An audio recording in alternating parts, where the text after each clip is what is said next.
here to discuss the chaotic political climate in the United States and, of course, President Joe Biden dropping out of re-election. And, of course, what all of this means for our region. Here is a senior fellow at the Atlantic Council, Elisabeth Braw. Hello, and thank you very much for joining me on World News Tonight. Thank you. It's a pleasure. So a bit of breaking news just before we started this show. President Biden has officially dropped out of his re-election campaign, and he has endorsed his Vice President Kamala Harris. Now, considering this, first of all, I think the first thing that strikes my mind is that Joe Biden will not continue on as president. He won't try to do it. So therefore, can we start discussing what his legacy will be after just 4 years? Yes, we can. And what an incredible piece of breaking news that you got here just before the show.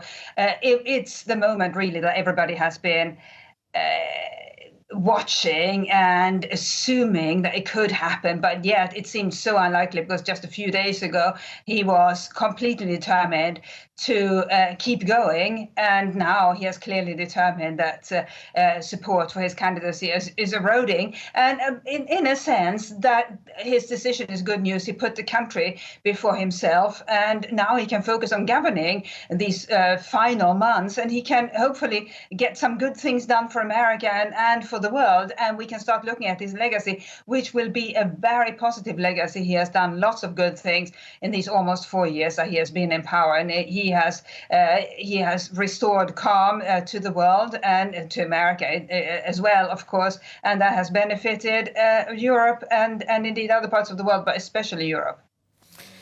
Now, looking at the race itself, okay, so we have a big shakeup. He has endorsed his Vice President Kamala Harris, but I would imagine that the Democrats would have to open up the field a little bit to allow, well, the entire party to make a decision on who they'd like to nominate in just a few weeks' time. I think in the third week of August is when that Democratic National Convention will be. So therefore, what do you think this process will look like? Everything is up in the air once again. And we should remember that the way running mates are nominated in America is they're not nominated by the party, they are nominated by or selected by the nominee. So the Democratic Party has not chosen Kamala Harris for anything relating to the White House or the presidency. Joe Biden chose her as his running mate in the previous election, to the 2020 election, and once again in this election. So now we'll see whether the Democrats want her as their nominee for the presidency or whether they want somebody else. And there are a number of others in the Democratic Party who are very talented and arguably more talented and more likely to be able to win against Donald Trump than she is. Well, right. The polls indicate that she only has about 30%, which seems quite low. And the party does need to bring in somebody that can defeat President Trump in the end. I know that the Democratic National Committee has been having tons of polling done, and they're privy to that information. However, it'll be interesting to see. Now, in terms of money, because that's really important here, and I know that was part of the why the decision for President Biden took so long, because he has raised a significant amount of money for his re-election campaign. So what happens to that money? Can it be, I don't know, can it be passed on to Kamala Harris, or can it eventually find its way to another candidate? Well, we are in uncharted waters here. This is such an unusual situation. And I think what will happen, because there is really no precedent to build on, what will happen is that the donors will have conversations with the Biden campaign, and there will be some sort of gentleman's agreement about whether the money should be given to whoever becomes the candidate or returned to the donors. But again, this is not what usually happens. Usually you give money to a particular party on the basis that that party has already selected a nominee, and your donation is for your party's nominee. And all of that is no longer the case. So again, I think there will be quiet conversations between the major donors and the Biden campaign. If you donate $10, obviously there won't be a conversation. But he has had a number of very large donors, very major donors, and they will want to have a word, have a say in the decision about how their money is used. Right now, we have a tweet from President Biden, I believe, speaking about Kamala Harris. Let's see if we can get that up. So, my fellow Democrats have decided not to accept the nomination and to focus all my energies on my duties as president for the remainder of my term. My very first decision as the party nominee in 2020 was to pick Kamala Harris as my vice president, and it's been the best decision that I have made. Today, I want to offer my full support and endorsement for Kamala to be the nominee for our party this year.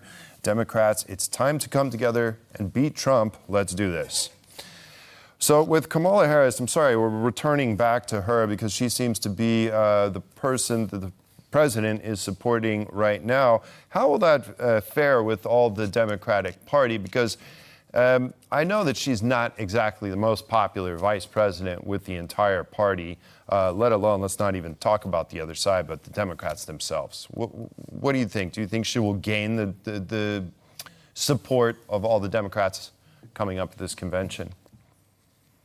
Certainly not all the Democrats. I remember Kamala Harris when she was a prosecutor in California. When I was living there, she was very good as a prosecutor, but that's very different from being a skilled politician. And she is just not a natural as a politician. So she hasn't managed to win the country over in her 4 years as vice president, and now she has to really spurt to be able to win over her party. And there are a number of leading lights within the Democratic Party who are more talented as politicians than she is, and they will want a go at this too. And what really matters to the Democratic Party is not doing anybody any favors. And yes, she's in pole position because she was the running mate, but that doesn't give her some sort of primogeniture right to become the presidential nominee. What matters is that within the Democratic Party, it's clearly that they want a candidate who can beat Trump. And we'll see, I think, several names coming forward, putting themselves forward, having others put them forward within the next few hours and days. Now, in terms of policy, before we finish here, because we're almost out of time, of course, from our angle, we need to look at the policies that would be enacted in terms of relations here with Europe, with NATO, the war in Ukraine. We've been talking a lot about that lately with speculation as to the Republican side. But here in the Democratic, whoever becomes the presumptive nominee, I would expect policy wouldn't change that much towards these areas that are so crucial to us. It won't. It certainly won't if Kamala Harris becomes the nominee, because she's not a foreign policy person. Joe Biden prides himself on being a foreign policy expert, and he has a very strong track record as a foreign policy expert. So what she's likely to do if she becomes the nominee is to essentially assume his position, simply because she doesn't have strongly held positions or indeed a lot of experience in foreign and security policy herself. Now, when it comes to others, that may be less the case. But the strong contenders for the likely candidates, I should say, for the nomination at this moment are all people who have made their names in domestic politics in the U.S. Gavin Newsom, Gretchen Whitmer, Pete Buttigieg. They are not foreign policy experts, which means that they are likely to essentially continue Joe Biden's course if they become the nominee, and indeed if they win the election. And finally, one very last question, I promise. Is this a good thing for Democrats that Joe Biden is stepping down and some potential new face will step in as president of the United States, or a presumptive nominee?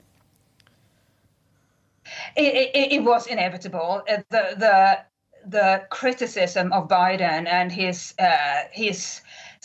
his slipping standing with the American public was becoming untenable. So it was just a matter of time before he decided that it was time to step down. Unfortunately, it's coming quite. Unfortunately for him and for the Democrats, it's coming quite late in the game. But there is still time for them to recover and hopefully for them mount a good campaign. But there was simply no other way out for Biden, and unfortunately put the country ahead of his personal ambition and bowed out today.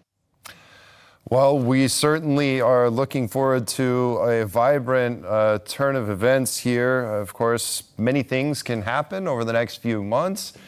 Senior Fellow at the Atlantic Council, Elisabeth Braw, thank you very much for joining me tonight. Appreciate it.